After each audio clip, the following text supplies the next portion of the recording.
New York সিটির নবনির্বাচিত মুসলিম mayor Zohran মামদানির বিজয়ের পর ইসরায়েলি সরকারের শীর্ষ মন্ত্রীরা তীব্র প্রতিক্রিয়া জানিয়েছেন। তারা শহরের ইহুদি নাগরিকদের উদ্দেশ্যে ইসরায়েলে অভিবাসনের আহ্বানও জানিয়েছেন। মঙ্গলবার অনুষ্ঠিত নির্বাচনে জয়লাভের মধ্য দিয়ে মামদানি রচনা করেছেন এক ঐতিহাসিক অধ্যায়। তিনি নিউ ইয়র্কের প্রথম মুসলিম ও দক্ষিণ এশীয় বংশোদ্ভূত মেয়র হিসেবে দায়িত্ব নিতে যাচ্ছেন। একমাত্র স্মার্ট সিটি বসুন্ধরা, আধুনিকতায় এক ধাপ এগিয়ে। ইসরায়েলের ডায়াসপোরা বিষয়ক মন্ত্রী অমিখাই চিকলি সামাজিক যোগাযোগ মাধ্যম এক্সে এক পোস্টে লিখেছেন, স্বাধীনতার প্রতীক হিসেবে পরিচিত এই শহর আজ তার চাবি তুলে দিয়েছে হামাস সমর্থকদের হাতে। তিনি আরও মন্তব্য করেন, মামদানির বিজয় নিউ ইয়র্কের জন্য এক গুরুত্বপূর্ণ বাঁকবদল। তার ভাষায়, যে শহরটি বহু বছর ধরে বিশ্বের বৃহত্তম ইহুদি সম্প্রদায়ের আবাসস্থল, তা এখন এক নতুন বাস্তবতার সম্মুখীন।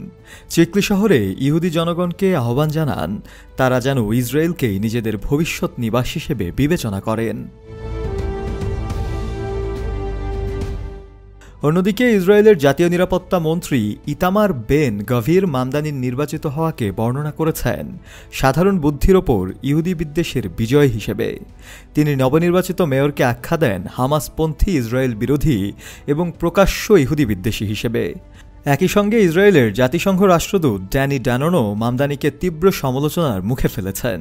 তার ভাষায়, মামদানির উস্কানিমূলক বক্তব্য আমাদের থামাতে পারবে না। তিনি নিউ ইয়র্কের ইহুদি সম্প্রদায়ের সঙ্গে আরও মজবুত সম্পর্ক গড়ে তোলার অঙ্গীকারও ব্যক্ত করেছেন।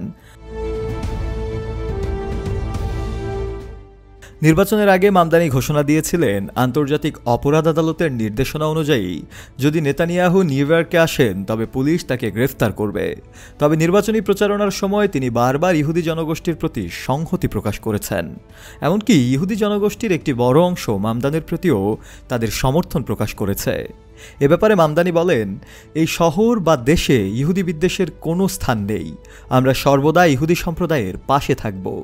3 প্রতিদ্বন্দ্বীর মধ্যে 91% ভোট গণনা শেষে তিনি 50%-এরও বেশি ভোটে জয়ী হন।